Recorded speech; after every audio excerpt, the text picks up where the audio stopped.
Saudara, kita akan merenungkan firman Tuhan dari Kisah Para Rasul pasal 15 ayat 1 sampai dengan ayat 21. Kisah Para Rasul pasal 15 ayat 1 sampai dengan ayat 21. Saudara-saudara, kita akan membacanya dengan berbalasan. Saya membaca ayat pertama, jemaat ayat kedua. Saya membaca ayat 3, jemaat ayat keempat, dan seterusnya sampai ayat 21. Sidang di Yerusalem. Beberapa orang datang dari Yudea ke Antiokhia dan mengajarkan kepada saudara-saudara di situ, jikalau kamu tidak disunat menurut adat istiadat yang diwariskan oleh Musa, kamu tidak dapat diselamatkan. Ayat 2. Tetapi Paulus dan Barnabas dengan keras melawan dan membantah pendapat mereka itu. Akhirnya dikatakan supaya Paulus dan Barnabas serta beberapa orang lain dari jemaat itu pergi kepada rasul-rasul yang penatua-penatua di Yerusalem untuk membicarakan soal itu. Mereka diantarkan oleh jemaat sampai keluar kota, lalu mereka berjalan melalui Fenisia dan Samaria.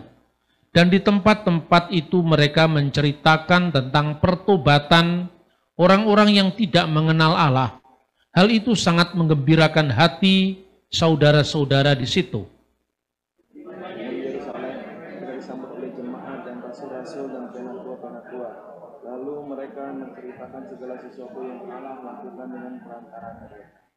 Tetapi beberapa dari golongan Farisi yang telah menjadi percaya datang dan berkata, orang-orang bukan Yahudi harus disunat dan diwajibkan untuk mengikuti hukum Musa.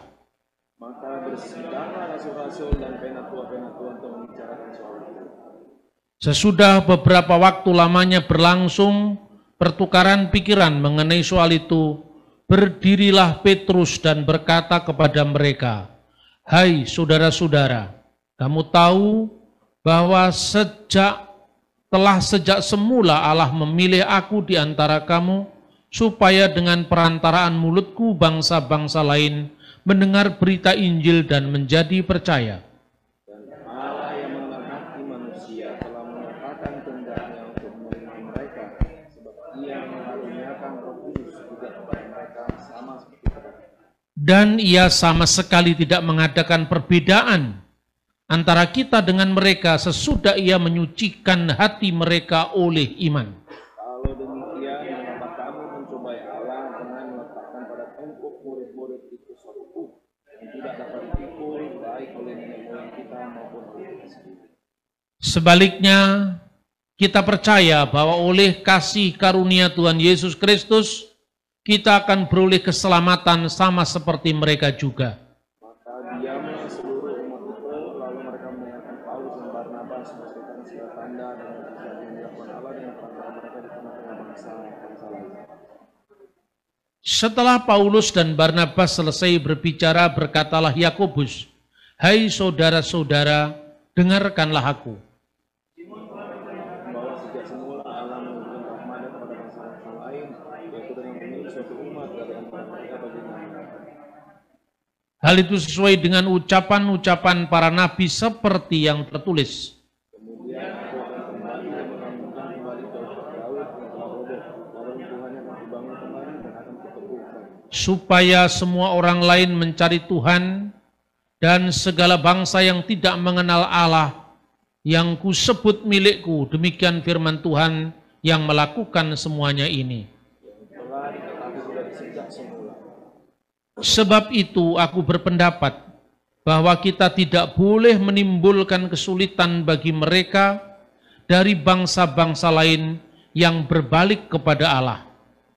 Kita harus menulis surat kepada mereka supaya mereka berbagi dan makanan yang telah dicemahkan kepada Allah dari pergumulan dan daging yang mati Sebab sejak zaman dahulu hukum Musa diberitakan di tiap-tiap kota, dan sampai sekarang hukum itu dibacakan tiap-tiap hari Sabat di rumah-rumah ibadat. Saudara-saudara yang terkasih dalam Tuhan, kita tahu bahwa sebenarnya Sejak semula, jemaat Kristen itu muncul dari dua kalangan. Yang pertama dari kalangan Yahudi. Orang-orang Yahudi yang menjadi percaya, yaitu mulai dari 12 murid Yesus, para rasul, lalu 70 murid Yesus yang disebutkan dalam Lukas pasal 10, dan kemudian menyebar ke bangsa lain yang pangkalan pertamanya adalah Antiokhia. Jadi ada dua jemaat, yang pertama adalah umat Kristen Yahudi di Yerusalem, yang dalam sejarah gereja dipimpin oleh Rasul Yakobus saudara Kristus. Yang kedua adalah jemaat di Antiokhia. Jemaat di Antiokhia itu adalah pengembangan Injil untuk bangsa bukan Yahudi. Kita membaca ada dua istilah yang diterapkan untuk dua kelompok murid Yesus ini. Yang pertama, murid-murid Yesus yang ada di Yerusalem, murid-murid Yesus yang berlatar belakang Yahudi, yang pusatnya di Yerusalem, disebut orang-orang Nosrim. Nosrim dalam bahasa Ibrani diterjemahkan menjadi bahasa Arab dan Indonesia Nasrani. Ini disebutkan di dalam Kisah Rasul pasal 24 ayat 5, di mana Paulus disebut sebagai salah seorang dari pimpinan atau pemimpin sekte Nasrani. Dan kata Nasrani ini berasal dari kata Nasaret, pengikut Yesus orang Nasaret. Sekalipun nanti pada abad keempat Masehi, Nasrani ini dipakai sebagai nama bidat Kristen. Sehingga kata itu tidak akrab lagi di telinga orang Kristen sekarang, karena untuk membedakan kekristenan yang benar dan bidat Kristen dari Mesopotamia yang memakai nama yang sama, yaitu Nasrani. Sebelumnya kata Nosrim itu artinya netral, artinya pengikut Yesus orang Nasaret yang berasal dari kalangan Yahudi. Dan yang kedua Kisah Rasul 11 ayat 26, di mana murid-murid Yesus yang berasal dari latar belakang bukan Yahudi itu dikenal dengan Kristianos, yang diterjemahkan dalam bahasa Inggris Christian atau dalam bahasa Indonesia Kristen atau Kristiani. Jadi umat Kristiani ini mula-mula, Kristianos ini mula-mula jamaknya Kristianoi, orang-orang yang menjadi pengikut Yesus yang adalah Kristus. Maka disebut Kristiani. Ini pusatnya di Antiokhia. Antiokhia itu dulu masuk wilayah Syria Raya, yang sekarang ini masuk wilayah Turki, yang beberapa saat lalu terjadi gempa besar itu. Nah, dua kelompok inilah yang menjadi pengikut Yesus mula-mula. Dari kelompok Antiokhia yang disebut kelompok Yahudi, kelompok non-Yahudi inilah gereja kemudian berkembang ke Roma, ke Alexandria, ke Konstantinopel, bahkan ke seluruh dunia. Sementara dari Yerusalem itu memiliki sejarah tersendiri. Nah, apa yang menjadi penekanan dari pembahasan dua kelompok ini sangat-sangat penting untuk kita bisa memahami sejarah pekabaran Injil mula-mula. Dari kalangan orang-orang Kristen Yahudi yang berpusat di Yerusalem, ini pun masih terbagi jadi dua kelompok. Ini bisa kita baca misalnya di Kisah Rasul pasal 6 ayat 1. Di mana disebutkan di sana ada orang-orang yang menjadi pengikut Yesus yang berasal dari orang Yahudi yang berbahasa Yunani dan orang Yahudi yang berbahasa Ibrani. Orang Ibrani itu adalah orang-orang Yahudi yang berbahasa Aramaik. Misalnya kata Maranatha, Gabata, Evata, Talitakum, Eli, Eli lama sabaktani, itu bahasa Aramaik. Tapi juga ada orang Yahudi yang berbahasa Yunani, karena apa? Sejak abad ketiga sebelum Masehi, Ketika Alexander Agung menaklukkan Timur Tengah, Alexandria yang ada di Mesir itu menjadi pusat pengembangan orang-orang Yahudi yang berbahasa Yunani ketika Alkitab kita diterjemahkan dalam bahasa Yunani yang dikenal dengan Septuaginta. Dari situlah kita mengenal ungkapan-ungkapan dalam bahasa Yunani yang akhirnya menyebar dan itu menjadi salah satu dari pengikut Yesus juga. Misalnya Markus. Markus itu adalah termasuk 70 murid Yesus. Dia tidak termasuk 12 rasul, tapi dia termasuk 70 murid Yesus. Bayangkan, namanya aja sudah kelihatan. Nama aslinya Yohanes.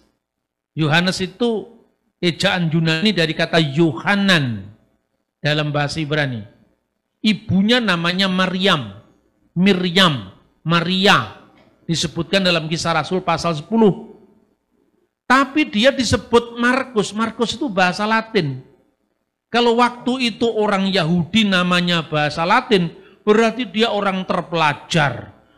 Minimum selain bahasa Yunani, dia menguasai bahasa Latin sebagai bahasa administrasi kerajaan Roma saat itu. Bahasa Yunani adalah lingua franca, bahasa internasional saat itu. Bahasa Aram adalah bahasa sehari-hari yang dipakai oleh Yesus dan murid-muridnya di Yudea. Bahasa Ibrani adalah bahasa klasik untuk pengajaran kitab Torah, kitab nabi-nabi, dan tulisan-tulisan suci yang lain yang oleh kita orang Kristen kita namakan Perjanjian Lama. Jadi kitab Perjanjian Lama Kristen itu sama dengan Tanakh Yahudi, Torah, Nevim, Ketuvim. Tafsirannya beda, tapi teksnya sama. Nah, jadi saya ulangi lagi, ada murid-murid yang berasal dari kalangan Yahudi yang masih dibagi dua. Yahudi diaspora yang rata-rata berbahasa Yunani dan Yahudi asli yang berbahasa Aram dan bahasa klasiknya Ibrani. Maka kalau kita mengatakan haleluya itu bahasa Ibrani, tapi Maranatha itu bahasa Aram. Loh, kok bisa ya iman Kristen itu mengawasi semua bahasa? Ya memang Tuhan Yesus telah memplanning untuk itu. Kalau Anda lihat agama-agama lain kan itu munculnya satu bahasa, satu budaya. Tapi Kristen nggak bisa diidentikan dengan budaya Ibrani. Karena Ibrani hanya salah satu warisan dari kekristenan. Tapi ada Aramaik, ada Yunani, karena apa? Bahasa internasional. Kalau pakai bahasa Ibrani, bagaimana Paulus mengabarkan Injil di Korintus? Tidak berbahasa Ibrani, mereka di Roma. Tidak berbahasa Ibrani, mereka bahasa Yunani. Bahasa Latin, bahasa administrasi. Makanya namanya Markus. Markus itu nama kaisar Roma, nama keren itu. Kalau di Jawa orang namanya Budiono itu rakyat biasa ya. Tapi kalau Kanjeng Pangeran Seno Hadinegoro itu kelompok ningrat. Tapi kalau namanya Albert atau Robert itu baru nama keren, ini nama barat. Kira-kira mirip abad pertama seperti itu. Nah saudara-saudara, karena kedua warisan ini, maka mereka memahami kehadiran Kristus dengan cara yang berbeda-beda. Ketika Paulus mengabarkan Injil dan Tuhan memberikan mujizat yang sama, tanda-tanda ajaib yang sama bagi orang Yahudi dan bagi orang bukan Yahudi. Makanya waktu pencurahan Roh Kudus pertama di Yerusalem, itu hadir orang-orang yang datang dari Roma, dari Arab, Media, Partia, Mesopotamia, Elam, itu semua adalah kelompok-kelompok bukan Yahudi. Artinya apa? Pentakosta yang dicurahkan pertama kali di Yerusalem, di ruang atas tadi, itu menunjukkan bahwa Yudaisme yang dulunya melahirkan cikal bakal iman yang namanya Kristiani, itu sekarang tidak lagi eksklusif miliknya orang Yahudi, tapi telah Tuhan bagikan kepada bangsa-bangsa lain.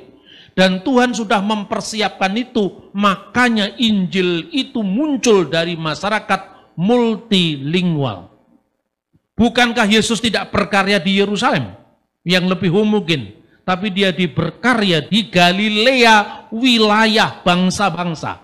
Karena pada masa itu ada provinsi Yudea, Galilea, dan satunya lagi adalah Samaria, Takronitis. Ya, tempat ini satunya diperintah Herodes Archelaus. Herodes Archelaus ini kurang ajar karena dia lebih jahat dari bapaknya. Herodes Agung dipecat oleh Kaisar Roma, diganti wali agung sementara yang namanya Pontius Pilatus. Lalu yang kedua wilayah Galilea, dan yang ketiga dipimpin oleh Herodes Filipus. Galilea dipimpin oleh Herodes Antipas. Nah, saudara-saudara, tentang Galilea itu nubuatan dalam kitab Nabi Yeremia pasal 8 ayat 23 yang disebut Tuhan di kemudian hari akan memuliakan jalan laut seberang Yordan, Galilea, wilayah bangsa-bangsa.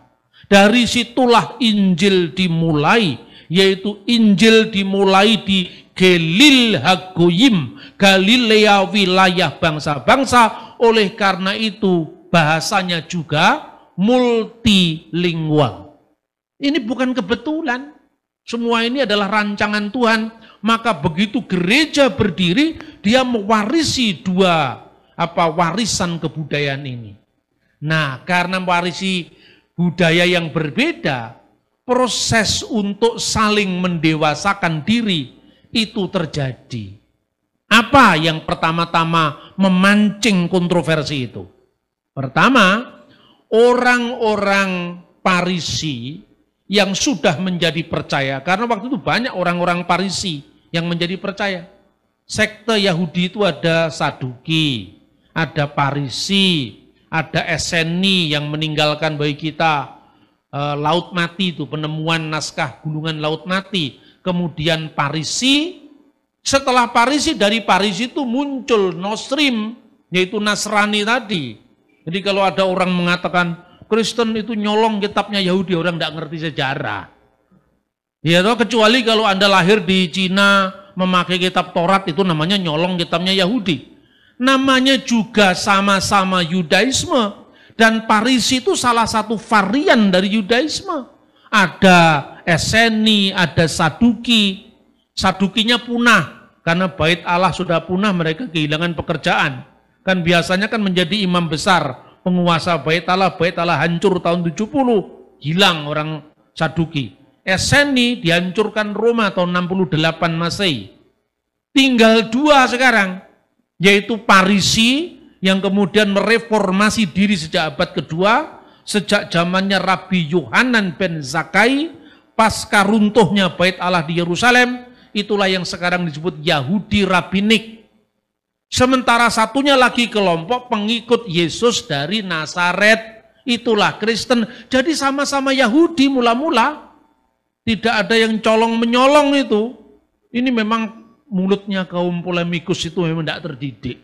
Ngomongnya keras, tapi isinya tidak ada. Kadang-kadang data sejarahnya mana tidak ada. Tidak bisa menunjukkan. Kecuali ayat dicomot ayat. Kemudian dipenuhi oleh kebencian dengan yang lain. Kalau bagi saya, kita beda ya beda lah. Tidak usah kita ributkan gitu aja kok repot, kata Gus Dur kan gitu dulu kan. Beda ya beda itu soal pilihan, tapi jangan memfitnah orang lain. Maka saya selalu menjelaskan sejarahnya panjang lebar. Kalau nggak panjang lebar nggak bisa. Karena ini runutan sejarah yang panjang. Bayangkan 2000 tahun kemudian mau disingkat seperti apa? Ya kan? Tapi paling tidak ada tema-tema sentral yang seharusnya kita kuasai. Saya ngomong sama murid-murid saya. Kamu kalau belajar dari saya, kalau kamu mimpi belum pada tema ini, kamu belum lulus. Jadi orang itu kalau belajar sungguh-sungguh, mimpi pun itu mimpi pelajaran. Tapi kalau kamu mimpi masih babi guling, itu belum lulus. Berarti belum masuk, ya kan? Nah, kelompok pertama ini ingin memaksakan hukum Yahudi kepada kelompok yang kedua. Kelompok Yerusalem ingin memaksakan hukum Musa ini kepada kelompok Antioquia. Lalu karena kemiskinan data sejarah itu, Para polemikus itu menuduh luar biasa dan biasanya kambing hitamnya Rasul Paulus. Paulus telah memalsukan Injil. Paulus telah membebaskan orang-orang untuk tidak mengikuti hukum Taurat. Yang dibebaskan Paulus itu yang mana? Karena dalam sejarah ini bukannya sejarah Kristen loh. Anda bisa cross check dari saudara kita orang Yahudi rabbinik itu. Ada dua hukum yang ditentukan untuk umat manusia. Nah, satu, hukum Nuh. Hukum Nuh itu diangkat dari mana? Dari kitab Kejadian pasal 9. Hukum Nuh. Itu kalau orang Yahudi mensistematisir atau menggolongkan menjadi 7 bagian. Yang dikenal dengan Sefa, Misfot, Bene Noah. Sefa itu 7, Misfot itu hukum-hukum, Bene Noah itu anak-anak Nuh. Ya. Dan yang kedua adalah Hataryak Misfot Mose, 613 hukum Musa. Nah, jumlah 613 hukum Musa, 7 hukum Nuh itu bilangannya baru muncul setelah masa Kristen. Kira-kira mulai abad ketiga. Tapi isinya itu juga. Ya. Jadi hukum Yahudi itu berlaku bagi orang-orang Yahudi, ini berlaku hukum Musa. Ketika murid Yesus ada yang dari kalangan Yahudi, mereka tetap memakai hukum Yahudi ini. Makanya Paulus menyunatkan Timotius. Coba baca di Kisah Rasul 16 ayat 1 sampai dengan 3. Paulus mau agar Timotius yang beserta dengan dia disunatkan. Paulus menyunatkan Timotius. Jadi Paulus tidak pernah menghalangi hukum sunat karena apa? Timotius disunatkan. Tapi masalahnya kenapa Timotius melarang menyunatkan Titus dalam Galatia? Ya kan? Ya memang harus dilarang karena Titus orang Yunani. Timotius ibunya Yahudi. Jadi Paulus justru menegakkan hukum ini, pembagian hukum Nuh dengan hukum Musa ini. Kan clear kan? Kalau sampai hari ini saudara kepingin tahu orang Kristen yang dalam kehidupan gerejawinya bersunat, itu gereja ortodok Koptik disunat. Tapi yang menyunatkan anakmu jangan melarang orang lain tidak bersunat. Karena sunat bukan ukuran keselamatan. Itu hanya tradisi. Kalau dalam kalangan gereja ortodok Koptik itu tradisi. Umurnya sunat pun 3 hari. Karena itu tradisi orang Mesir kuno. Orang Yahudi tradisinya lebih kemudian daripada tradisi Mesir. Karena apa? Abraham itu hidup tahun 2000 sebelum Masehi. Kalau Anda pergi ke kuil Karnak di Mesir, itu gambar praktek orang Khitan itu sudah muncul 1000 tahun sebelum Abraham. Itu sunat sebagai tradisi. Nah sekarang kalau kamu menonjolkan sunat sebagai setia pada hukum Musa atau hukum Ibrahim, kamu sunat pada hari keberapa? Hari ketiga, ya bukan hukum Ibrahim. Karena Abraham disunat pada usia 8 hari. Berarti kalau disunat usia 3 hari, ini sunat gaya Mesir, ini kontekstualisasi. Kamu sunat umur berapa? Saya sunat 12 tahun Pak, ya bukan Ibrahim. Wong Ibrahim umur 8 kok. Kamu sunat lulus SD Pak, ya bukan Ibrahim. Ibrahim angkat 8 kok. Usia 8 hari gitu loh. Jadi jangan sok lah, tahu sejarah dulu. Ya, tuh. Kemudian mau dipaksakan kepada orang bukan Yahudi. Jelas Paulus dipersoalkan. Tapi Paulus tidak pernah membatalkan apapun. Dia hanya mengembalikan pada relnya. Ya, yang percaya pada Yesus itu dilihat kamu dari golongan apa? Dari golongan Gentiles, dari golongan Gojim. Ya sudah ikut hukum Nuh. Berarti boleh dong makan babi, boleh. Siapa yang melarang? Memang zaman itu boleh kok. Babi baru dilarang setelah tahun 1400 sebelum Masehi, zamannya Musa. Dan hukum itu hanya berlaku bagi orang Yahudi. Ini kacau balau, orang-orang pada bingung nyalain saya. Tapi saya selalu, ayo kita adu data. Coba kamu baca teks ya, Yahudi punya ini. Namanya Traktat Sanhedrin 86a. Di situ disebutkan ya, hukum Nuh itu ada 7. Ini kalau tidak paham ini kita tidak sulit memahami sejarah gereja awal. Ya, Kecuali kalau sejarah gereja Betel, Pentakosta itu boleh, ya toh? Tapi detailnya Anda mesti belajar dari abad pertama. Pertama, para rabi kita mengajarkan ini sistematika Yahudi, jangan salah paham. Pak Bambang kok ikut Yahudi? Enggak. Saya enggak gampang kaget kalau urusan begini. Saya biasa-biasa, ini literatur kok. Rabi-rabi kita mengajarkan bahwa hukum Nuh diberikan kepada anak-anak Nuh yang pertama. Larangan abudah zarah. Abudah zarah itu penyembahan berhala. Itu dilarang. Hukum ini juga diulangi lagi dalam hukum Musa. Lo yihye lecha Elohim akhirim alpanai. Jangan ada ilah lain di hadapan hadiratku. Yang kedua, kelilat Hashem. Tidak boleh menista Tuhan. Tidak boleh menista kitab suci. Hormat kepada Tuhan. Ya, itu hukum kedua. Hukum Nuh yang ketiga, larangan gilui arayot. Gilui arayot itu artinya apa? Imoralitas seksual. Gara-gara dosa inilah air bah didatangkan. Ya, ketiga, gilui arayot. Keempat, gesal, segala tindakan kekerasan, pencurian, perampokan yang tidak hormat pada kemanusiaan. Ya. Kelima, sefikut damim, pertumpahan darah, pembunuhan dan seterusnya. Sefikut damim, pertumpahan darah. Kemudian yang ketujuh, keenam, efer min hakai, yaitu memakan daging yang masih ada nyawanya atau daging yang mati dicekik, termasuk darahnya tidak boleh dimakan. Ya. Kemudian untuk menegakkan 6 hukum ini, orang-orang non-Yahudi yang tinggal di wilayah Yahudi diberikan hak untuk menyelenggarakan mahkamah yang adil, namanya dinin, 7 jumlahnya. Nah itu dari mana? Dari kitab Kejadian sebetulnya asalnya itu. Kitab Kejadian pasal 9. Coba kita baca kitab Kejadian pasal 9. Ayat 1 sampai dengan ayat 6. Lalu Allah memberkati Nuh dan anak-anaknya serta berfirman kepada mereka, beranak cuculah dan bertambah banyaklah serta penuhilah bumi. Bukankah hal yang pertama ini juga disampaikan kepada Adam? Ya kan?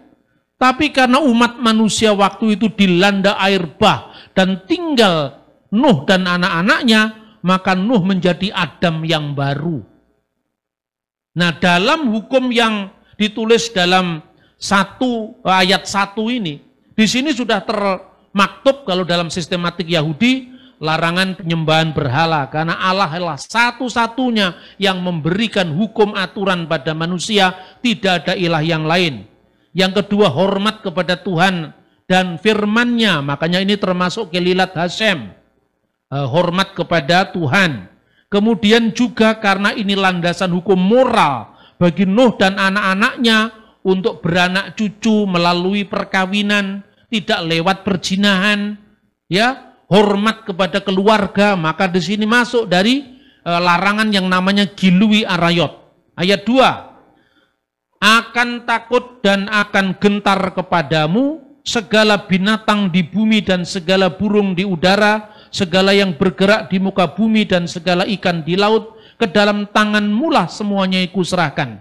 Manusia sebagai mandataris Tuhan di bumi untuk mengelola ciptaan. Ini juga mengulangi tugas yang disampaikan kepada Adam sebagai mandat kebudayaan. Ayat 3. Segala yang bergerak, yang hidup, yang menjadi makananmu, akan menjadi makananmu. Aku telah memberikan semuanya itu kepadamu, seperti juga tumbuh-tumbuhan hijau. Berarti segala binatang boleh dimakan, termasuk unta, ya kan? Kan nggak ada larangannya di sini. Ini pramusa, hukum zamannya Nuh. Hanya daging yang masih ada nyawanya, yakni darahnya janganlah kamu makan. Efer min hakaim. Ini hukum yang tadi saya sebutkan. Ayat 5. Tetapi mengenai darah kamu, nyawa kamu, aku akan menuntut balasnya. Dan segala binatang aku akan menuntutnya. Dan dari segala manusia aku akan menuntutnya. Nyawa sama manusia Ini termasuk gesal, tindakan kekerasan tidak boleh dilakukan. Sefikut damim, pertumpahan darah, pembunuhan tidak boleh dilakukan. Siapa yang menumpahkan darah manusia, darahnya akan tertumpah oleh manusia. Sebab Allah membuat manusia itu menurut gambarnya sendiri. Mengulangi lagi juga janji kepada Adam. Oleh karena lewat harkat manusia yang ditegakkan, keadilan harus dihadirkan. Makanya ini menjadi dasar dari keadilan yang akhirnya dirumuskan dalam penyelenggaraan mahkamah yang adil yang namanya dinin. Nah sekarang orang Antioquia itu ikut hukum mana? Apa hukum Yahudi? Apa hukum Nuh? Ya hukum Nuh. Orang Indonesia, orang Tionghoa, orang Papua, ya hukum Nuh. Korbannya hukum Nuh itu macam-macam. Contohnya, orang Cina lebih populer babi ketimbang kambing, ya kan? Maka Anda lihat itu di negara-negara Asia ini, termasuk Filipina. Ya, lebih banyak babinya di sini ketimbang kambing. Benar tidak? Papua itu tidak ada kehidupan bagi mereka sehari-hari dalam kehidupan masyarakat kalau tidak ada babi. Makanya ada seorang antropolog sekaligus dia seorang hamba Tuhan, namanya adalah Don Richardson. Dia nulis buku yang judulnya Anak Perdamaian, di mana babi sangat penting untuk orang-orang Papua. Ketika suku-suku berperang, ketika mereka damai mesti ada babi, bukan kambing. Iya toh? Apakah itu salah? Terus salahnya babi itu apa? Kita benci dengan babi. Tapi saya akan tunjukkan kapan babi mulai dibenci. Nah, itu ada sejarahnya. Sejarahnya khususnya bagi Israel lah. Mereka yang bukan Israel kok ikut-ikut benci babi. Tidak punya sejarah yang sama. Ya kan? Orang Arab korbannya apa? Unta. Itu tampak dari riwayat-riwayat Muslim sendiri, misalnya tentang kakeknya Kanjeng Nabi Muhammad, nabinya umat Islam, Abdul Muthalib. Ketika menebus anaknya yang namanya Abdullah dari pengorbanan yang terjadi pada masa pra-Islam, dia ditebus dengan 100 ekor unta. Padahal unta menurut hukum Yahudi juga low kosher. Jangan kamu makan yang pertama unta dulu. Baru yang kedua pelanduk, yang ketiga kelinci lah. Padahal di Magetan banyak orang suka sate kelinci. Rata-rata penjualnya Muslim. Benar toh? Jadi artinya jangan memaksakan hukum yang berlaku bagi kita terhadap orang lain. Baru yang keempat, babi yang dilarang. Jadi babi urutan keempat, lebih dahsyat unta. Dagingnya saja tidak boleh dimakan, apalagi kencingnya. Loh ini fakta. Ada banyak orang-orang Arab yang makan unta dan kencingnya juga jadi obat. Saya tidak mau ngurusi itu. Tapi bagi saya lebih baik saya makan babi ketimbang minum kencing unta. Bagi saya. Kita agama kan punya aturan masing-masing. Anda tidak bisa menyampaikan ini kepada orang Hindu. Karena di Hindu kebalik. Sapi itu diharamkan karena menjadi simbol daripada kendaraan siwa. Sementara yang namanya babi itu justru halal. Itu loh saudara. Nah sekarang kembali ke hukum Musa. Hukum Musa itu dibagi menjadi 3 bagian atau 3 kelompok. 3 kelompok itu apa? Ini hukum Musa. 3 kelompok itu sesungguhnya dirumuskan dari Alkitab sendiri. Ulangan pasal 6 ayat 20. Nah, semua itu ada dalilnya, sumber sejarahnya dari mana. Apabila di kemudian hari anakmu bertanya kepadamu, apakah peringatan, ketetapan, dan peraturan itu yang diperintahkan kepadamu oleh Tuhan Allah kita. Dalam teks bahasa aslinya disebutkan Maha edot, peringatan, WH hukim, ketentuan, WH mispatim, peraturan, asher siwa Adonai Elohenu ethem. Jadi yang pertama H edot, peringatan. Klasifikasi pertama. Klasifikasi kedua adalah hukim, ketentuan. Namanya ketentuan itu tidak ada alasannya. Tergantung yang membuat ketentuan, itulah Imamat pasal 11. Maka Anda tanya kepada orang Yahudi, kenapa Rabi tidak makan babi? Tidak ada yang ngomong, karena babi mengandung cacing pita. Tidak ada itu. Karena semua binatang mengandung cacing pita. Tinggal cara masaknya. Tapi kalau Anda tanya kepada orang Yahudi, kenapa tidak boleh makan babi? Kenapa tidak boleh makan unta? Itu hukum. Hukum itu hukum tanpa alasan.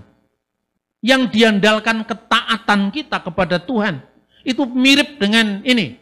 Buah pengetahuan yang baik dan yang jahat. Tidak ada keterangannya itu buah apel, durian atau mangga. Tidak ada. Itu buah etika.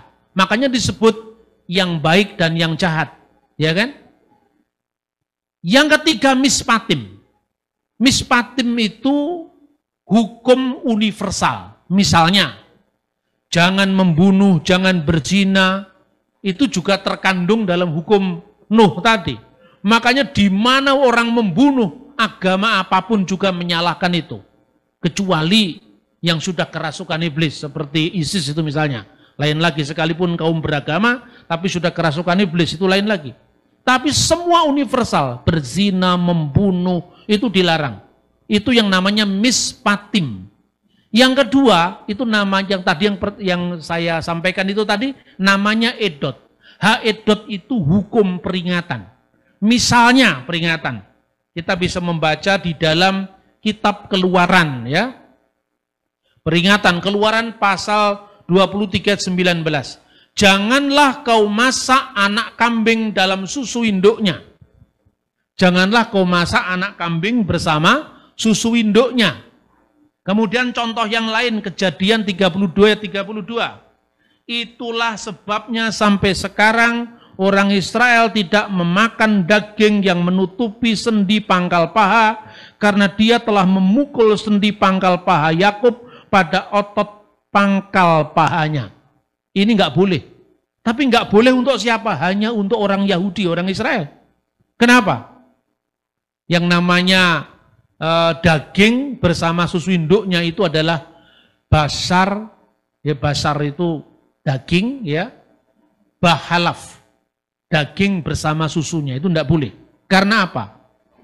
Perintah yang terkandung di dalamnya, jangan menyerupai bangsa Kanaan, jangan menyerupai bangsa lain yang waktu itu memuja Dewi kesuburan, yang disimbolkan dengan daging bersama susu induknya.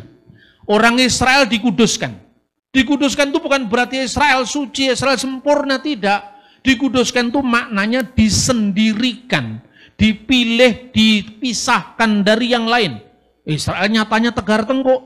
Tapi karena pilihan Tuhan untuk master plan masa depan, yaitu melahirkan Sang Mesias, maka dia disendirikan. Karena disendirikan, kamu punya aturan sendiri yang mengarah pada datangnya Sang Mesias. Olehmu semua kaum di muka bumi akan mendapatkan berkat, sebagaimana janji Tuhan kepada Abraham dalam Kejadian 12 ayat 3. Tapi kamu jangan serupa dengan bangsa Kanaan yang memuja Dewi kesuburan. Itulah simbolnya daging bersama susu induknya. Kedua, jangan makan daging di sendi pangkal paha. Karena setiap kalau makan daging di sendi pangkal paha, ingatlah kakekmu yang kita, Yakub, yang bergulat dengan malaikat Tuhan dalam bentuk yaitu orang. Sampai pagi hari itu, Yakub bisa mengalahkan pergulatan atas orang itu. Ya, pergulatan atas orang itu menunjukkan bahwa dia lebih mengandalkan Tuhan.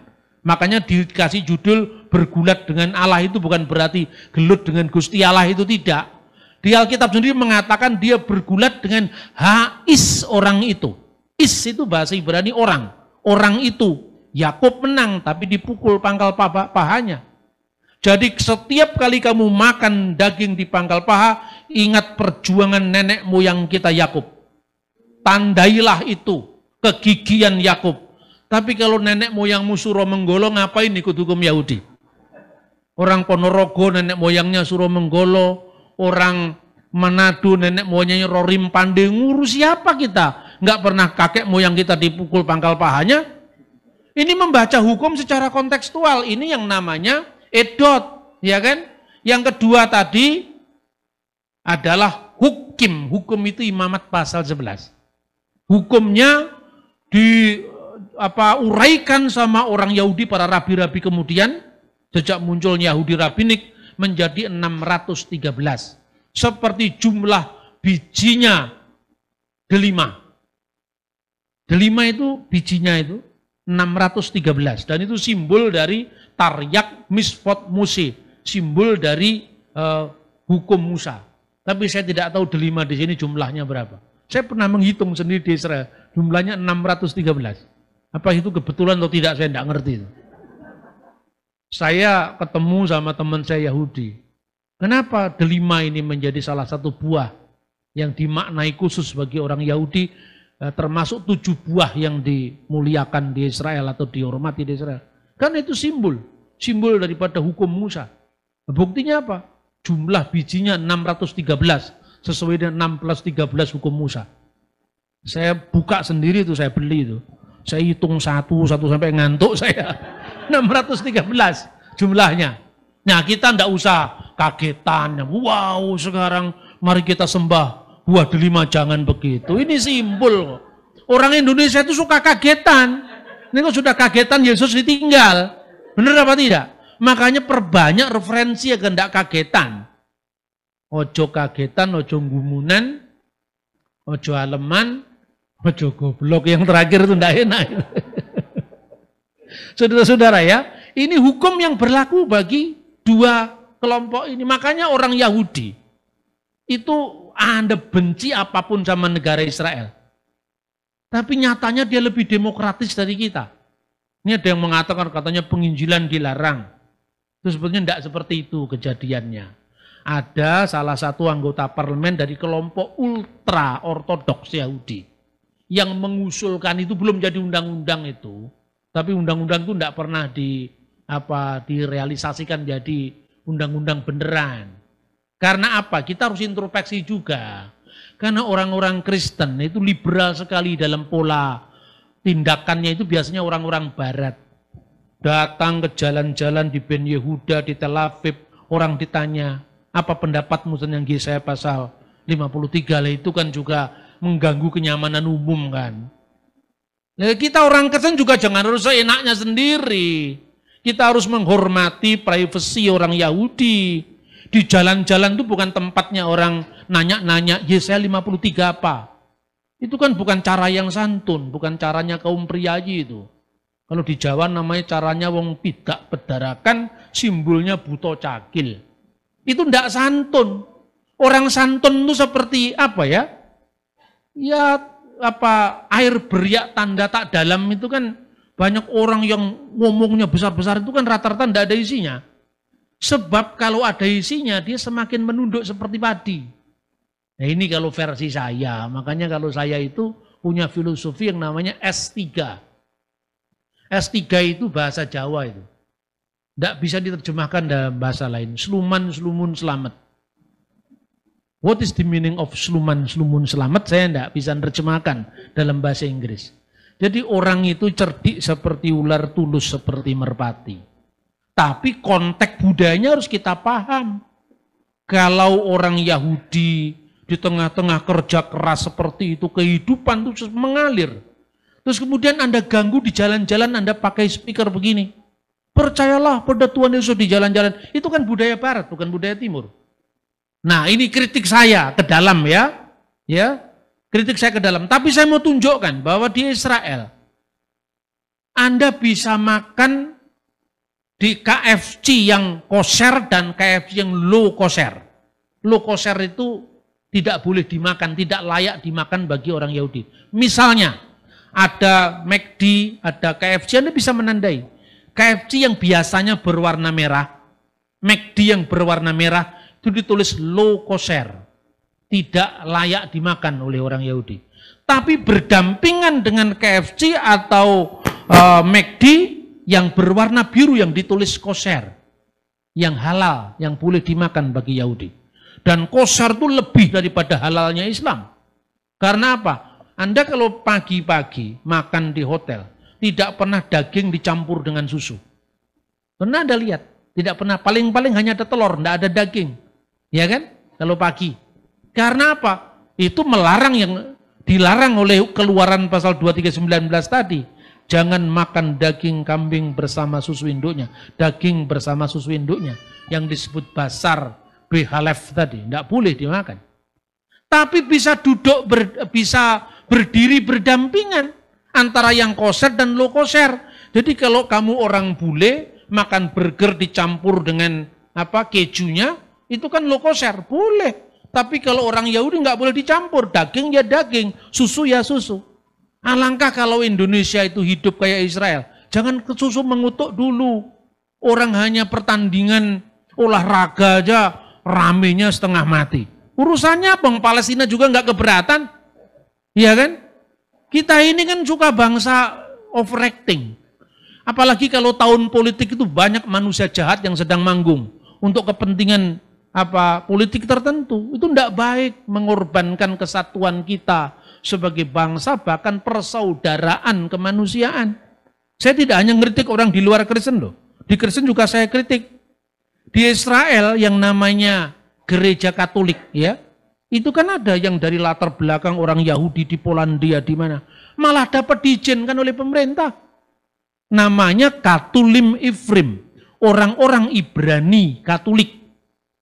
Mereka doa juga pakai bahasa Ibrani, diizinkan sama pemerintah. Sejak Paus Yohanes Paulus kedua tahun 2000 menjelaskan itu kepada para rabi di Israel. Bahwa kami memang Katolik, tapi darahnya anak-anak kami ini Yahudi.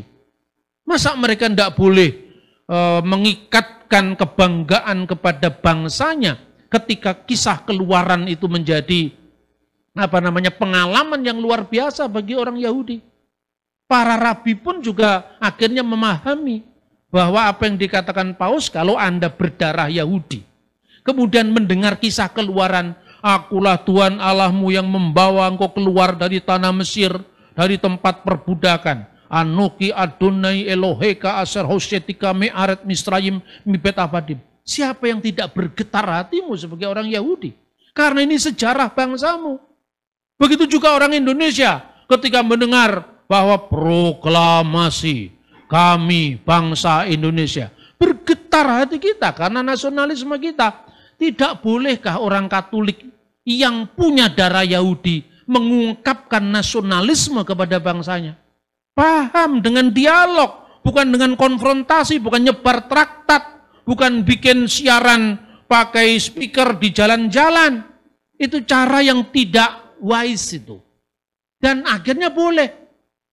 Jadi setiap kali mereka berada di tembok ratapan, orang-orang Ifrim Katulim ini juga mereka mengungkapkan kebanggaannya. Sekaligus juga adalah kedukaannya karena bait Allah yang dihancurkan. Sekalipun bagi orang Katolik yang berdarah Yahudi itu mereka mengatakan, ya ini seperti yang sudah dinubuatkan oleh Kristus.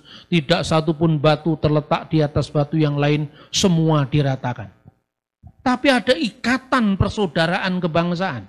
Nah ini saudara-saudara. Maka dua ini menjadi pedoman dari dua kelompok tadi. Kelompok Nasrani, orang pengikut Yesus dari kalangan Yahudi, dan kelompok Kristiani atau Kristianos yang berlatar bukan Yahudi. Satunya mau dipaksakan. Lalu bersidanglah para rasul itu. Yang pertama, ya, Petrus berbicara sebagai yang paling senior di antara para rasul. Dan dia kemudian merujuk, kalau mau bukti, ini dalil yang saya kemukakan.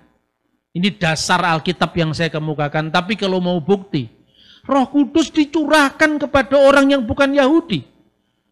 Roh Kudus dicurahkan kepada orang Elam, penduduk Mesopotamia, pendatang dari Roma, orang Arab. Masa kita mau membatasi karya Roh Suci? Kira-kira seperti itu.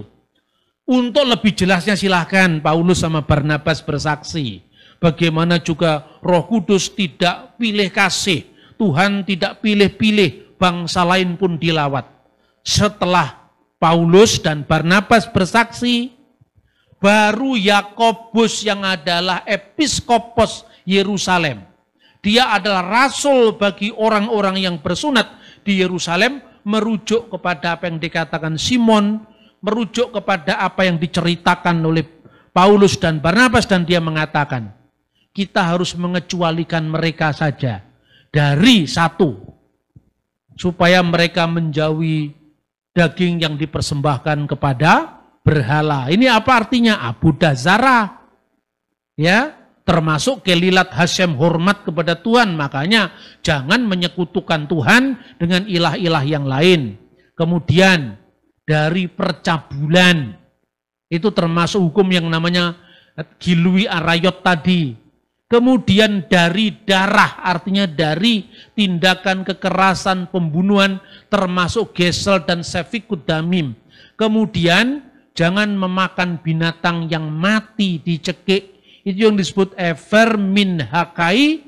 Dan untuk itulah kita tegakkan hukum itu, dinin, diputuskan. Makanya atas putusan Roh Kudus dan putusan kami. Putusan itu kan ciri khas pengadilan. Tuhan memberikan itu refleksi kembali kepada hukum Nuh bagi yang bukan Yahudi. Tapi bagi yang Yahudi kamu melaksanakan hukum Musa, tapi jangan jadi sandungan bagi bangsa yang lain. Lalu dikirimlah orang-orang pergi ke Antioquia. Inilah jawaban resmi dari para rasul. Jadi yang pertama kita simpulkan, fitnah kepada Paulus itu tidak berdasar. Karena dalam konteks ini, Paulus itu bukan aktor utama. Aktor utamanya Petrus dan Yakobus. Paulus masih sangat junior saat itu. Tapi Tuhan tidak pernah pilih-pilih. Justru Paulus dipakai karena Paulus junior. Karena mungkin, ini mungkin salah satu kemungkinan, Pauluslah yang paling siap dengan budaya non-Yahudi. Petrus itu mungkin, atau Yakobus itu mungkin mainnya kurang jauh. Referensinya mungkin masih sebatas Yerusalem. Karena Paulus itu orang dari suku Benyamin, kelahirannya di Tarsus. Yahudi yang sudah banyak sekali berjumpa dengan budaya-budaya bukan Yahudi. Dipakai sama Tuhan. Jadi tidak benar kalau Paulus mencipta agama Kristen. Jadi kadang-kadang saya ini gimana ya menjelaskan orang-orang yang sudah termakan dengan doktrin yang berabad-abad. Tapi itu diungkapkan dengan nada kebencian yang berlarut-larut dan gayanya bersungut-sungut. Ya itu gimana caranya? Saya mau tunjukkan bukti dia tidak pernah baca buku. Nanti kita mau tunjukkan teks bahasa Inggris katanya itu misionaris. Gimana caranya? Makanya saya selalu minta hikmat kepada Tuhan, gimana cara mengatasi kelompok yang tidak mau tahu ini. Ya sudah, kamu jangan putus asa. Karena itu memang wilayah kita. Kalau kamu putus asa, kamu kalah dengan setan. Setan itu satu keunggulannya hanya telaten. Coba jangankan kita. Yesus saja ditunggu waktu yang baik waktu mencobai dia. Dan luar biasanya, setan juga ngutip Mazmur 91. Jadi kalau saya sekarang ada banyak orang-orang anti Kristen menggunakan Alkitab untuk menyerang Kristen, iblis sudah lakukan itu. Jadi saya tidak mengatakan mereka mengikuti iblis, tidak, tapi mirip iblis. Iblis juga seperti itu dulu. Jadi jangan kemudian kita malah minder dengan mereka. Tunjukkan bukti-bukti itu. Lama-lama itu kalau batu sekeras apapun ditetesi air, lama-lama pecah juga. Maka telaten, sabar, ya. Terus kedua, saya tunjukkan bukti-bukti itu, bukti sejarah, dengan saya tunjukkan naskahnya dan sebagainya. Ini loh, kamu mengatakan Injil itu dipalsukan. Ini naskah yang dari peristiwa yang paling dekat hanya berjarak 18 tahun aja kami ada kok. Coba Anda pergi ke Switzerland. Di sana ada Biblioteka Bodmeriana, itu tersimpan Injil Yohanes yang namanya Papirus 66. Rasul Yohanes meninggal tahun 96, naskah itu ditemukan tahun 120. Hanya 24 tahun. Pergi ke John Ryland Library di Inggris. Itu sudah disimpan Papirus 52, itu ditemukan di Mesir. Hanya berjarak 18 tahun. Di mana ada sekarang di dunia ini punya kitab yang jaraknya hanya belasan tahun. Lagi yang dituduh palsu itu kita. Makanya saya selalu tunjukkan ini, naskahnya ini. Ya, ini berasal di tahun ini, hasil uji karbon oleh profesor ini saya tunjukkan. Kalau kamu nggak percaya uji karbon sendiri, minta izin sana. Terus kedua, bentuk hurufnya seperti apa. Gitu loh. Ini karena in the beginning was gregetan saya ini. Makanya jadilah orang seperti saya sekarang ini. Karena apa? Itu hidup saya itu selalu dipenuhi oleh bagaimana cara ngatasi orang-orang yang kurang referensi ini. Dan kadang-kadang kalaupun sudah tahu referensi, ini biasanya juga dari orang yang pernah bergaul dengan saya, lalu diambil, dicomot-comot. Tapi karena yang lain nggak pernah dengar kajian seperti ini, wow, seolah-olah hebat. Di dalam naskah Qumran itu tidak ada yang jelas mengatakan Ishak yang nyaris dikorbankan. Ya, naskahnya Kejadian memang tidak ada karena pas pasal 22 itu kepotong. Tapi naskah lain yang ada. Kemungkinan teman ini juga tahu kalau naskah yang lain itu. Tapi karena itu tadi, ya ketidakjujuran. Tapi justru yang dituduh tidak jujur itu saya. Kan aneh ini. Mau sumbernya siapa dulu? Mengenal naskah-naskah Laut Mati di sekitar tahun 98. Seminari-seminari pun itu kalau ngajari tentang naskah Laut Mati itu sambil lari. Bukannya sambil lalu. Sambil lari makanya tidak pernah nancep di sini. Itu saya jadikan gaya hidup saya. Naskah Laut Mati nomor sekian. Sehingga ketika orang mengatakan, wah kenapa kamu Kristen kok percaya Yesus itu anak Allah? Yahudi aja tidak percaya. Saya gampang. Yahudi yang mana yang tidak percaya? Itu Yahudi yang direformasi abad kedua. Itu dari perkembangan orang-orang Parisi. Coba Anda lihat Yahudi Eseni. Kan Yahudi juga itu. Eseni dari tahun 150 sebelum Masehi. Di situ ada naskah yang ditemukan di gua keempat Qumran. Dan di situ dalam naskah bahasa Aram, itu mungkin adalah tafsiran dari kitab Daniel pasal 7, jelas-jelas pada kolom kedua dikatakan, ya baris pertama, kolom kedua, bereh di el yetamar ubar elyon yikroneh, bahwa namanya akan disebut anak Allah.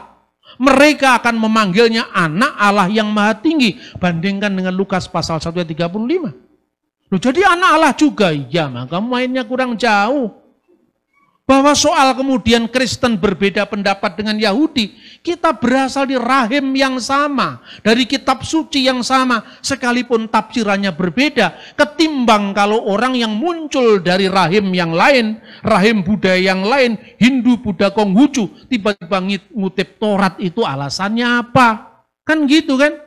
Nah ini saudara-saudara, makanya itu pendekatan pertama, pendekatan historis dan teologis.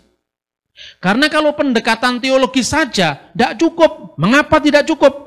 Karena tiap orang punya kitab suci masing-masing. Jadi teologis menurut siapa? Karena ini firman Tuhan, Pak. Bahwa babi itu memang haram.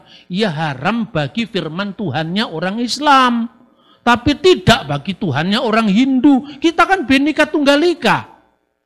Maka aspek sejarah harus kita tonjolkan. Dulu saya bilang, terakhir ini. Kapan babi mulai dibenci? Nah ini, ya toh? Kapan babi mulai dibenci? Ada sejarahnya. Yang pertama tadi sudah saya bilang kan, bahwa menurut hukum Nuh, babi bukan termasuk list yang dilarang. Tidak masuk list itu. Babi, unta nggak masuk. Jadi kalau sekarang Anda membayangkan, jijik makan babi.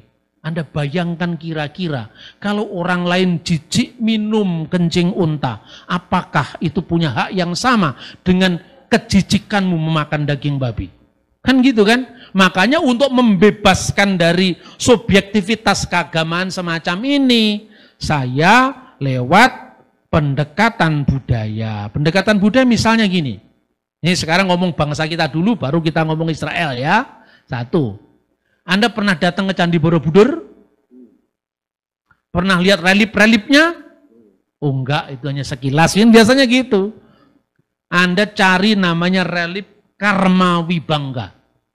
Itu menceritakan bagaimana makanan orang-orang Indonesia di abad 10, abad 8, abad 9 saat Borobudur dibangun. Sapi tidak ada di sana. Sapi bukan binatang yang dimakan waktu itu. Yang ada ayam, itik, babi paling banyak. Karena waktu itu babi makanan favorit raja. Raja-raja Nusantara. Termasuk raja-raja Majapahit, Sriwijaya. Kalau pergi ke hutan yang dicari itu celeng. Saudaranya babi. Tidak pernah cari sapi. Nah ini contoh pertama. Makanya ketika Islam masuk, ya, ketika Islam masuk kemudian memperkenalkan babi tidak boleh dimakan. Orang Majapahit kaget-kaget. Loh kenapa enak kok tidak boleh dimakan? Terus itu diabadikan dalam bentuk tembang. Ya. Nulyo ono wong anom sawiji. Kemudian ada seorang muda ya.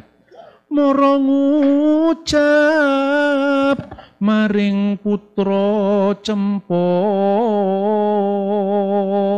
Dia mengatakan kepada Sunan Ampel yang bergelar Putra Cempo, ya kan? Yo iku kurang pikire. Orang ini pikirannya enggak genap ini. Loh itu kan omongannya orang Majapahit karena apa? Keanehan yang dibawa oleh Kanjeng Sunan Ampel. Di mana anehnya? Babi gurih tatanayon kodok kungkang datan binukti. Babi yang gurih dia tidak mau. Swike yang lezat dia hindari. Amile daginge mendo ambune kang prengus. Yang dipilih itu daging kambing, baunya prengus, baunya kurang sedap. Nah, tapi tidak sampai di sini ceritanya. Ananging sang putra Cempo, tetapi Sunan Ampel, ya toh, datan duka maring bocah Mojopahit.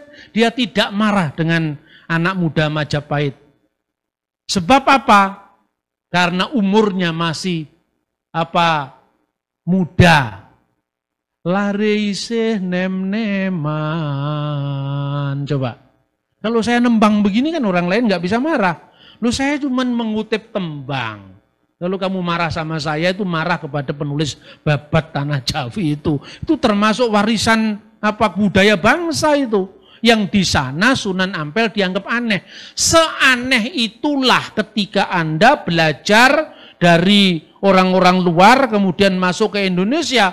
Budaya kita yang dulu sudah ada dianggap aneh karena kamu tidak mengenal budayamu sendiri. Ini dengan perkecualian, kalau agamamu melarang, ya jangan dimakan gitu loh. Tapi kalau orang lain yang agamanya tidak melarang, apa alasanmu makan? Ini menjelang tahun politik banyak orang jahat manggung. Di Malang ada tukang sate babi, nasi goreng babi. Namanya Bambang Priyono kalau nggak salah. Ya, kalau nggak salah cek sendiri. Itu digerebek sama Satpol PP, katanya moga-moga salah, yang nyuruh wali kota Malang. Karena ini mengganggu perda. Yang diganggu apanya? Kalau enggak makan ya jangan makan. Tapi yang lain ya biarkan makan. Ini kan mematikan ekonomi rakyat kecil. Coba bangsa kita ini sudah terlalu mabuk kadruniyah ini. Makanya kemudian segala sesuatu yang berbeda dihantam, tidak cocok. Padahal kalau sejarahnya, kapan babi mulai dibenci? Ya, Anda lihat kalau Anda membaca Alkitab ya, itu di tengah-tengah Alkitab antara PL dan PB, itu ada buku yang namanya Deuterokanonika. Orang Katolik itu menyebut kanon, tapi kanon kedua, Deutero, kedua kanonika, kanon. Orang Protestan tidak menyebutnya kanon, tapi menyebutnya devotional book. Kadang-kadang orang-orang Pentakosta, model Moody Press itu menyebut sebagai intertestamental book. Karena buku ini memuat sejarah Israel yang tidak dimuat dalam Perjanjian Lama. Perjanjian Lama kan selesai Maleakhi itu. Lah kira-kira masa antara sebelum munculnya Roma ke Tanah Suci menjajah itu kan kosong. Itulah yang direkam dalam buku-buku itu, termasuk sumber-sumber Yahudi sendiri. Pernah orang Israel itu mengalami masa kejayaan sebelum dijajah kembali Roma. Antara tahun 164 sebelum Masehi, yang dalam seminar kemarin sudah saya singgung, sampai tahun 37 sebelum Masehi. Itulah masa dinasti Hasmonaim sebagai negara merdeka. Mula-mula hubungan antara Israel dengan bangsa lain itu baik-baik saja. Zamannya Antiochus III, nggak apa-apa. Bagi yang Yahudi, korbannya sapi, kambing, domba. Tapi bagi orang agama Yunani, korbannya babi. Bagi orang Arab, korbannya unta, itu enggak masalah. Menjadi masalah ketika terjadi Helenisasi dalam kehidupan orang Israel yang dilakukan oleh Antiochus IV Epiphanes. Itu mulai tahun 167 sebelum Masehi. Bait Allah itu dinajiskan, dewa-dewa Yunani dipasang, bahkan patungnya Zeus Olympus dipasang di atas altar bait suci. Dan itu pelecehan yang luar biasa kepada orang Yahudi. Luar biasanya lagi, kurang ajarnya lagi, daging babi dipersembahkan di depan altar Zeus. Bayangkan kalau Anda orang Yahudi apa? Makanya ada dua buku yang menarik itu ya. Kalau Anda membaca Yeshua ben Sirah, buku itu ditulis kira-kira tahun 200 sebelum Masehi, sebelum kejadian ini. Siapakah yang disebut bangsa lain? Siapakah yang disebut umat Goyim? Mereka adalah kira-kira sama-sama ciptaan Tuhan, tapi mereka memelihara hukum yang berbeda dengan hukum kita, orang Yahudi. Jadi dijamin. Tapi begitu harkat kebangsaan orang Yahudi, keagamaan orang Yahudi dilecehkan oleh Antiochus Epiphanes begitu rupa, maka mulailah pemberontakan Makabe yang dipimpin oleh Imam Matatias yang berasal dari kelompok Hasmonaim. Peperangan itu menang sampai putranya yang bernama Yudas Makabe menjadi raja Israel. Makabe itu singkatan dari bahasa Ibrani, diambil dari Keluaran pasal 15. Mikamoka Baalim Adonai. Siapakah yang seperti engkau di antara para ilah? Ya Tuhan. Menanglah Israel. Makanya kalau Anda pergi ke Israel, ada kaki Dian bercabang 9, ada kaki Dian bercabang 7. Kaki Dian bercabang 9 itu munculnya pada masa Makabe. Karena apa? Mereka mau menahbiskan kembali bait suci. Bejana-bejana yang sudah dipersembahkan kepada Zeus, kepada dewa-dewa Yunani, dibuang diganti. Tapi minyak zaitun hanya bertahan 1 hari, 1 malam. Padahal perayaan terjadi 8 malam. Tapi karena seluruh situasi secara politik belum bisa dikuasai, tapi karena mujizat ilahi, karena doa orang Israel saat itu, maka minyak zaitun yang hanya bertahan 1 hari bisa bertahan 8 hari, 8 malam perayaan. Lalu mereka bertanya, manakah sumber yang bisa menyalakan kaki Dian itu? Sumber itulah yang berasal dari Tuhan yang disebut Samas. Makanya ini 4, sini 4, tengah 1. Biasanya itu disebut perayaan Hanukah. Kalau ini namanya menorah, ada dalam kitab Taurat. Tapi yang Hanukah ini dalam masa transisi intertestamental ini. Sejak Antiochus Epiphanes melecehkan bait Allah dengan korban babi, maka orang Yahudi menjadi trauma dengan babi. Sejak saat itu, babi menjadi sesuatu yang mengingatkan masa-masa sulit mereka. Binatang babi itu mengingatkan bagaimana mereka dilecehkan, kehormatannya diinjak-injak. Sejak saat itu, babi itu menjadi sesuatu yang sangat menimbulkan pengalaman traumatis. Tapi tidak dengan onta, tidak dengan kelinci. Padahal baik onta, kelinci, babi sama-sama low kosher. Tapi kenapa hanya babi yang mendapatkan sesuatu yang lebih sensitif bagi perasaan orang Yahudi? Karena Antiochus Epiphanes. Nah pertanyaannya, yang benci babi sampai menutup nasi goreng babi di Malang, kan tidak ada hubungan dengan Antiochus Epiphanes. Kenapa mereka benci babi? Iya toh? Inilah salah satu dampak apabila orang buta sejarah. Yang dilakukan hanya kata guru saya, kata ulama saya, kata pendeta saya. Pendeta itu manusia, ulama manusia, ustadz juga manusia. Ojo gampang percaya, di cross check dulu. Karena ini adalah era digital. Semua yang saya katakan ini Anda boleh tidak percaya. Tapi cross check setiap kata-kata saya. Misalnya, kenapa babi dilarang? Saya mengutip seorang filosof Yahudi dari Alexandria, lahir tahun 20 sebelum Masehi, meninggal tahun 50 setelah Masehi. Namanya Philo. Philo mengatakan apa? Saya menyebut dalam bukunya The Special Law, buku keempat. Cek sendiri. Apa katanya Philo? Babi dilarang itu karena babi adalah binatang yang paling lezat dari semua binatang di muka bumi bagi yang memakannya. Nah inilah, bagi yang memakannya berarti Philo tidak makan. Tapi Philo tidak kepingin kalau orang lain makan. Bagi Philo tidak boleh kita jajan di warung babi atau makan di restoran Tionghoa atau Chinese food. Tidak boleh. Tapi dia tidak pernah melarang Chinese food. Karena orang Cina memang punya sejarah sendiri yang berbeda dengan bangsanya. Kalau etos semacam ini dilakukan, orang Yahudi kan nggak boleh. Karena yang namanya hukum, ini hukum tanpa alasan. Modalnya hanya ketaatan. Tapi karena orang Yahudi pikirannya tidak pernah berhenti. Kenapa ya tidak boleh? Nah itu lihat masa keluaran. Mereka diminta jiwanya merdeka supaya sampai ke tanah perjanjian. Ternyata mentalnya tertinggal di Mesir. Yaitu biasanya mereka menyembah putra dari Dewi Hathor yang namanya adalah Happy. Makanya mereka tergoda membuat sapi, patung anak lembu emas. Mereka biasa disuguhi dengan makanan-makanan daging. Mereka bayangkan daging, kalau daging kambing saja betapa lezatnya, apalagi babi. Makanya kalau babi boleh dimakan, mungkin tidak 40 tahun, mungkin bisa 80 tahun. Karena keasikan makan babi. Kira-kira seperti, jadi semua itu bukan terjadi di ruang hampa. Semuanya ada sejarahnya. Maka kita orang-orang Kristen, silahkan kita beriman dengan teguh iman. Tapi tidak perlu kita harus ngurusi orang lain.